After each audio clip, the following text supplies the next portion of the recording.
आप और हम सबन को सुख दुख देने वाला यदि कोई है तो सर्वप्रथम हमारे कर्म और उस कर्म को पालन करवाने वाला कौन हो जाता है? कर्मों का जो फल होता है उसको पालन करवाने वाला कौन होता है? पारब्रह्म परमात्मा, मां जगत जननी जगदम्बा होती। अच्छा, जब किसी नवजात शिशु पर इस संसार में जन्म होता है, इस संसार में जन्म होता है ना जब किसी नवजात शिशु का, तो वो ये नहीं कह सकता कि हम इनको पिताजी नहीं मानेंगे, वो ये नहीं कह सकता कि हम इनको मैया नहीं मानेंगे, वो ये भी नहीं कह सकता अगर छोटा हुआ किसी एक भाई के बाद तो ये भी नहीं कह सकता कि इनको हम भैया नहीं मानेंगे या बहन नहीं मानेंगे।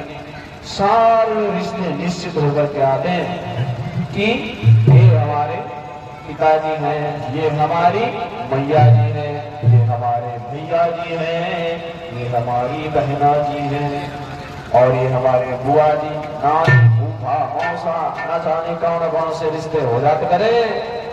लेकिन एक ऐसा रिश्ता है जिसको भगवान कहते हैं कि तुमको मैं स्वतंत्रता दे दी, आप स्वतंत्र हो, अपनी मर्जी से आप चुन सकते हो। बोलो कौन सा लगा? वो है मित्रता का। कौन सा है? मित्रता। अरे राधे राधे, भगवान भी कहते हैं एक काम दिया ठीक सी वो भी नहीं करता है जी बावला। अरे इस जीवन में कम से कम आप मित्र तो एक ढंग का बना लो, मित्रता तो सही से कर लो। सारी सीटें तो भगवान ने बुक करके भेजी, सारी सुविधाएं आपको दे करके भेजी, एक काम दे दिया मित्र को चुनने का, उसको भी ठीक से नहीं चुन पा रहे हो आप। कैसे ठीक से नहीं चुन पा रहे हो?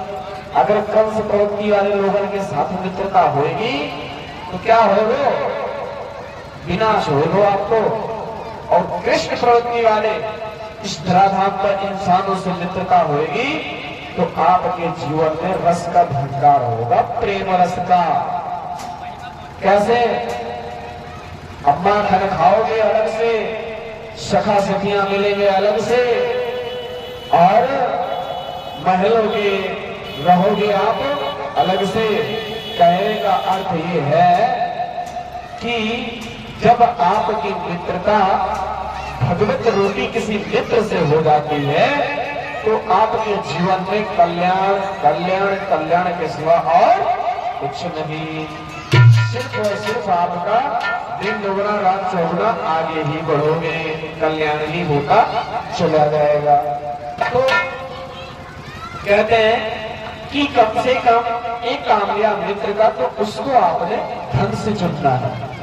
जल्दबाजी में नहीं मित्र बना लेना है कि चलो चलो हाँ भैया आपने हमको 4 दिन खिलाओ और हमने आपको 2 दिन खिलाओ, आप हमारे पक्के मित्र हो गए। ऐसे नहीं।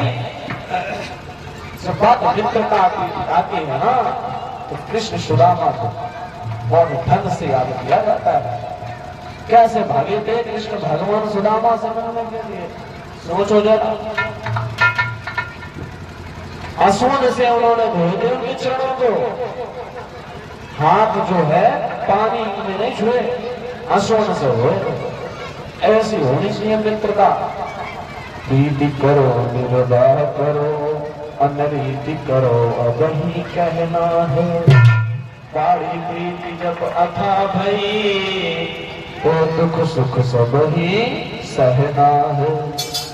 प्रेम से बोलिए राधा रानी की जय, कृष्ण कन्हैया।